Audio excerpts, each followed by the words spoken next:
Messy messy messy ఇప్పుడు ఎక్కడ విన్నా ఈ పేరే. అభిమానుల గుండెలను దోచేసిన ఈ ఫుట్బాల్ మాంత్రికుడు 14 ఏళ్ల తర్వాత భారత్లో అడుగుపెట్టారు. ఏకంగా 3 రోజులు అభిమానులకు కనువిందు చేయనున్నాడు. కోల్కతాలో ఏర్పాటు చేసిన 70 అడుగుల విగ్రహాన్ని వర్చువల్గా ప్రారంభించడంతో స్టార్ట్ అయ్యే మెస్సీ టూర్ ప్రధాని మోదీతో జరిగే భేటీతో ముగియనుంది. ఈ టూర్లో భాగంగా ఎంపిక చేసిన వారితో విందులో పాల్గొనడంతో పాటు వారితో ఫోటోలు దిగనున్నాడు Messi. The god of all time Lionel Messi 2011లో భారత్కు వచ్చాడు. కోల్కతా సాల్ట్ లేక్ మైదానంలో వెనిజులా ఫీఫా ఏర్పాటు చేసిన ఫ్రెండ్లీ మ్యాచ్లో విజయం సాధించాడు. అప్పుడు జట్టులో ఒకటిగా వచ్చి ఆ కార్యక్రమం అయిపోగానే వెళ్ళిపోయిన మెస్సీ ఈసారి 3 రోజుల పాటు టూర్ పెట్టుకున్నారు. పనిగట్టుకుని మరి తన భారతీయ అభిమాన గణాన్ని ఆలరించేందుకు సిద్ధమైపోయాడు. ఇక గోడ్ టూర్ ఆఫ్ ఇండియా పేరుతో 4 నగరాల్లో పర్యటించనున్నాడు మెస్సీ.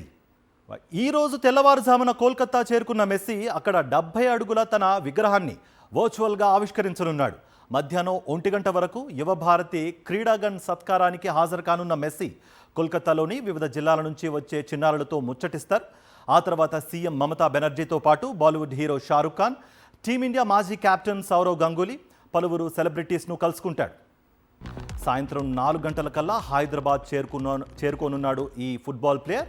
రాత్రి 7 గంటలకు ఉప్పల్ రాజీవ్ గాంధీ స్టేడియంలో సీఎం రేవంత్ రెడ్డి సహా పలువురు ప్రముఖులతో కలిసి gold cup football exhibition match ఆడనున్నాడు. ఆ తర్వాత ఫలక్నుమా ప్యాలెస్లో సీఎం రేవంత్ రెడ్డి ఇచ్చే విందులో మెస్సీ పాల్గొంటారు. సినీ ప్రముఖులతో పాటు పలువురు రాజకీయ నాయకులు కూడా దీనికి హాజరవుతారు.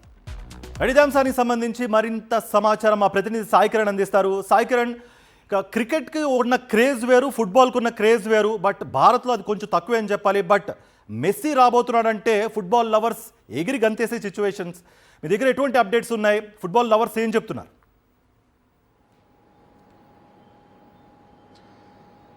కార్తీక్, ప్రపంచ ఫుట్బాల్ అర్జెంటీనా దిగ్గజం లియోనాల్ మెస్సీ రాక కోసం యావత్ భారత్ కూడా ఎదురు చూస్తున్నారు. సాకర్ అభిమానులు ఎవరైతే ఉంటారో వాళ్ళంతా కూడా ఎదురు చూస్తున్నారు. అయితే ఇండియా మొత్తంగా కూడా క్రికెటే ఒక మతంగా ఉంటుంది. అయినప్పటికీ కూడా ఫుట్బాల్ను కూడా ఆదరించే వాళ్ళు చాలా మంది ఇక్కడ ఉన్నారు. హైదరాబాద్కి కూడా ఫుట్బాల్లో గత చరిత్ర ఎంతో ఉంది. 1950-60 దశకాల్లో అప్పుడు ఒలింపిక్స్లో మెడల్ సాధించినటువంటి చరిత్ర కూడా ఉంది. సో ఇక్కడ ఫుట్బాల్కు చాలా క్రేజ్ ఉంది. సో ఇక్కడ నుంచి భారత్కు కెప్టెన్గా వహించిన వాళ్ళు, ఫుట్బాల్లో వహించిన వాళ్ళు కూడా ఉన్నారు. సో మొత్తానికి ఇండియాలో అయితే గోడ్ టూర్ స్టార్ట్ కాబోతుంది ఈరోజు. సో కోల్కతాకు ఇప్పటికే మెస్సీ వచ్చాడు. సో అక్కడ నుంచి సాయంత్రం 4 గంటలకు మెస్సీ శంషాబాద్ ఎయిర్పోర్ట్కి వస్తాడు. శంషాబాద్ ఎయిర్పోర్ట్ నుంచి అతనికి బస ఏర్పాట్లన్నీ కూడా తాజ్ ఫలక్నామా హోటల్లో కూడా ఏర్పాటు చేశారు. ఫలక్నామా హోటల్కి చేరుకొని అక్కడ కొంత 1 అవర్ పాటు విశ్రాంతి తీసుకున్న తర్వాత 7 గంటలకు అక్కడ నుంచి ఉప్పల్ మైదానానికి వస్తాడు. ఉప్పల్ మైదానంలో exhibitional match Revanth Reddy team versus అలాగే మెస్సీ టీం కూడా ఒక 15 నిమిషాలు మ్యాచ్ ఆడబోతుంది. అలాగే ఫుట్బాల్ క్లినిక్ పెట్టనున్నారు. అండర్ ప్రివిలేజ్ పిల్లలు ఎవరైతే ఫుట్బాల్ మీద ఆసక్తి ఉంటారో, ఫుట్బాల్ నేర్చుకోలేనటువంటి వాళ్ళు,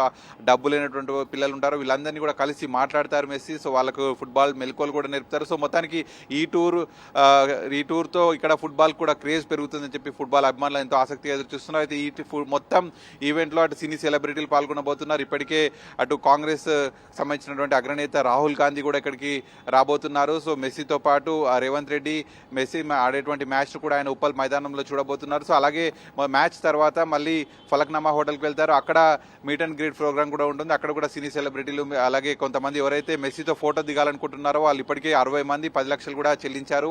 అంటే మెస్సీతో ఫోటో దిగాలంటే ఈచ్ వన్ 10 lakhs కూడా పే చేయాలనేటువంటిది కూడా ఉంది. సో దానికి ఇప్పటికే 60 మంది కూడా పే చేసినట్టు తెలుస్తుంది. సో అక్కడ మొత్తం ఈవెంట్ అయిపోయినాక రాత్రి అక్కడే బస్ చేసి మళ్ళీ తెల్లవారుజామున మళ్ళీ బాంబే వెళ్ళిపోతారు. అంటే మొత్తంగా ఇండియాలో అటు ఢిల్లీ, కోల్కతా, హైదరాబాద్, బాంబే మొత్తం ఈ 4 నగరాలను పర్యటిస్తారు. మొత్తం ఇదంతా అయిపోయిన తర్వాత ఫైనల్గా ఢిల్లీ వెళ్ళి అక్కడ ప్రధాని మోదీతో భేటీ తర్వాత ఆయన అక్కడ నుంచి మళ్ళీ ఆయన స్వదేశానికి కూడా వెళ్ళబోతున్నారు. Thank you Sai Kiran.